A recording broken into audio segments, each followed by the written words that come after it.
Hello, my name is Jennifer Moss of WGVU Public Media. On behalf of Groundswell, I am here today to talk about how you can help protect our water. We are exploring the Lower Grand River watershed. Today we will learn more about specific pollutants that impact the health of our watershed and what you can do to help. Today you'll hear from local community experts about non-point source pollution. This is pollution picked up by rain and snowmelt as it flows over the ground. Non-point source pollution comes from all areas of the watershed because it happens wherever rain falls. In our watershed, pathogens are one of the main types of non-point source pollution. Local community experts are here to help us understand where pathogens come from, when they are a problem, and what you can do to address the problem. Pathogens are tiny microscopic organisms that can cause illness and disease. Pathogens are found in the environment naturally. When they are in our food or water, they can make people sick. There are four main sources of pathogens in the Lower Grand River watershed. 1, cropland. 2, farm animals. 3, septic systems. 4, ducks, geese, and other wildlife. Another source you might see in your neighborhood is pet waste. Cropland is the #1 source of pathogens in our watershed. Pathogens on croplands come mostly from manure used as fertilizer on the fields. Manure contains pathogens. Rain can carry these pathogens from fields into nearby lakes and streams. Pathogens also can get into our food from contaminated water or soil in the farm. Farm animals are the second main source of pathogens in our watershed. Livestock like to wade in creeks. The water is cool for bathing and drinking. Since they're not potty-trained animals, waste will add pathogens to the water.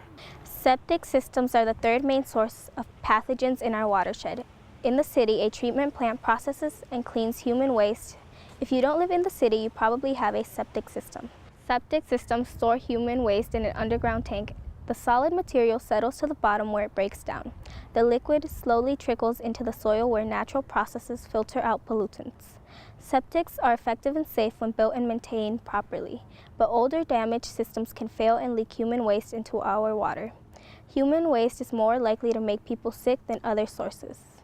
Ducks and geese are the fourth main source of pathogens. Like farm animals, humans, ducks and geese, and other wildlife produce waste. So why do ducks and geese get so much of the blame?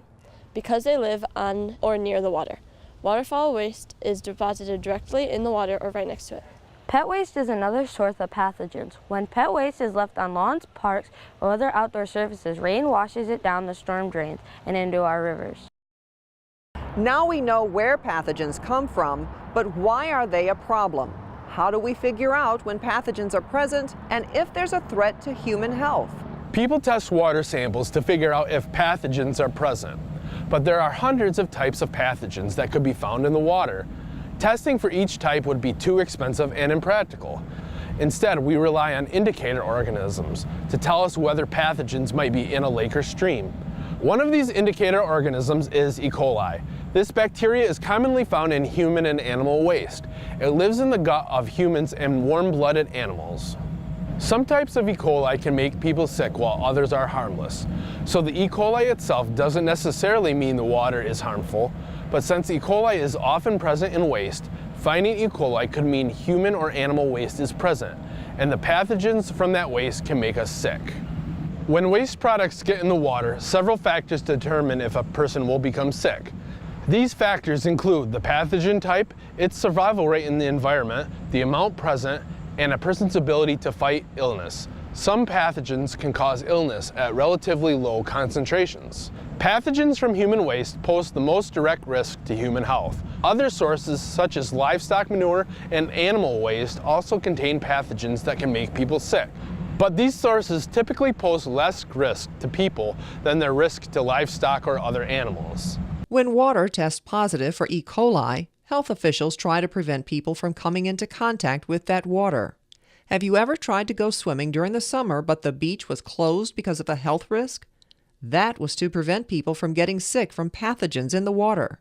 In some cases, the pathogens will die, move downstream, or become diluted enough that they aren't a major problem. In these cases, the beaches will reopen.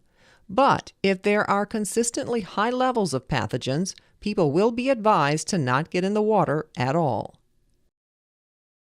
People can't enjoy lakes and rivers when pathogens in the water might make them sick. You can't go swimming on a hot day. You can't relax by floating down the river on your tube. Outdoor recreational activities are a big part of the Michigan economy. Communities lose money when a beach closes or you can't fish in a river anymore. Your relationship to nature changes when you can't enjoy the water anymore. Kids used to swim and fish in Plaster Creek. It was a key part of their summer entertainment. Today, Plaster Creek is unsafe for children to play in. It's not good for wading or for swimming. Parents tell their children to stay out of the creek because pathogens in the water could make them sick. So instead of this local creek being a resource and a cause of delight, it now poses a risk to the community. So what can we do to prevent pathogens from entering our waterways? If you live on a farm, keep farm animals out of creeks by installing fences along the bank. Make sure manure is properly managed. Blend in the manure into the soil instead of just placing it on the surface. This helps prevent the rain from picking it up and carrying it into the water. You also can plant grasses, shrubs, and other vegetations along the edge of farm fields. This barrier will help prevent manure from entering lakes and streams. If you live in a community with septic systems, you can educate community members about the need for proper maintenance. This includes regular inspections and pumping. You even could encourage your community to adopt an ordinance or other formal policy regulating septic systems. Plant tall vegetation around a lake or river to prevent ducks and geese from gathering. The birds are afraid of tall grasses. Snakes and other predators can hide in the tall grass, so ducks and geese instinctively avoid those areas. It is a natural way to reduce waterfowl populations, provide habitat, and filter out other pollutants. Finally, make sure you pick up after your pet.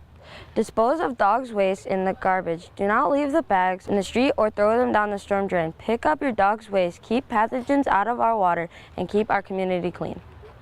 One of the best things you can do is help teach people about pathogens. Explain why non-point source pollution is one of the biggest threats to healthy rivers and lakes in our watershed. Remind people their actions will have an impact even if they live far from a lake or river. Non-point source pollution is a tough problem to solve because it's happening everywhere, and people don't know that they're contributing to the problem. That's why we need to come together. We need a groundswell of knowledge and action to improve and protect our watershed.